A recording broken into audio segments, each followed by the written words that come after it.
मैं सबसे पहले तो प्रोफेसर चेतना वैष्णवी, जो हमारी आज की लेखक हैं, जिनकी ये किताब साइलेंस जोन जिसका विमोचन करने का मुझे सौभाग्य प्राप्त हुआ है, उनको बधाई देती हूँ। और ये एक बहुत ही महत्वपूर्ण और संजीदा विषय पर ये उन्होंने ये किताब लिखी है, और वो विषय है महिलाओं का ऑफिसेज में, कार्यस्थान पे जो डिस्क्रिमिनेशन और यौन शोषण जो आज भी हमारे समाज में प्रचलित है।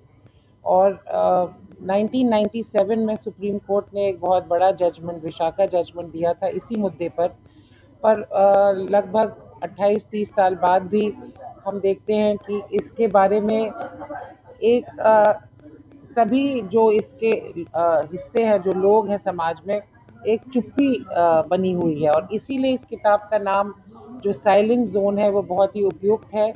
और मैं समझती हूँ कि ये एक ऐसा मुद्दा है जिस पे हमें चुप नहीं रहना है, और प्रोफेसर वैष्णवी की ये किताब उसी को उजागर करती है कि इस खामोशी को हमने तोड़ना है और महिलाओं के लिए एक सुरक्षित और एक बराबरी का और एक सम्मान का की जगह देनी है हर ऑफिस में, हर स्थान पे, अगर हम चाहते हैं कि हमारा देश आगे बढ़े और जो महिलाओं का जो भागीदारी है समाज में, वो हम सुनिश्चित तभी कर। क्योंकि sexual exploitation is happening everywhere.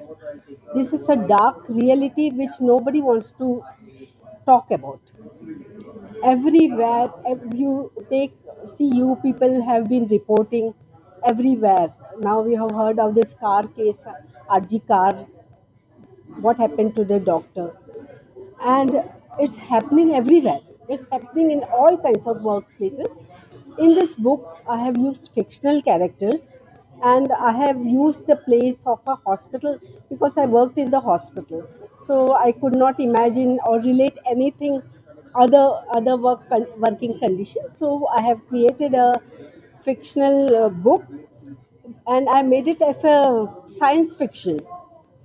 It is not just a narrative story, it is a science fiction which I thought of some several years ago, that we'll be able to find out the culprit by a scientific technique which is not prevalent now. It is not available.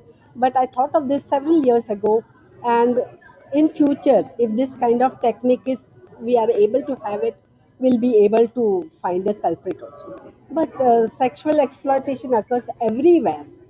Everywhere, most of the people, as Dr. Sumita Mishra told, people remain silent. They don't speak about it. They are afraid to speak about it. And anybody who speaks about it, she's targeted. The victim is kept on getting targeted by every other people, and so that's the reason she thinks that it's better to keep quiet. If I speak about it, I am going to be punished further, because there is no legal system that will help the victim. It is always the perpetrator. He has his friends, he has his gang who will keep on supporting, because no colleague is going to blame the other colleague. They are not going, even if they know that this person is doing the mischief in the place, all of his friends will all be with him. They will not be with the victim. So this kind of thing will keep on happening unless and until we keep on we make just to stop it. Somebody has to stop it. There are many laws. This Supreme Court had recognized sexual harassment at workplace in the year 1997, and in fact law was enacted in 2013. After that, Vishaka guidelines was done.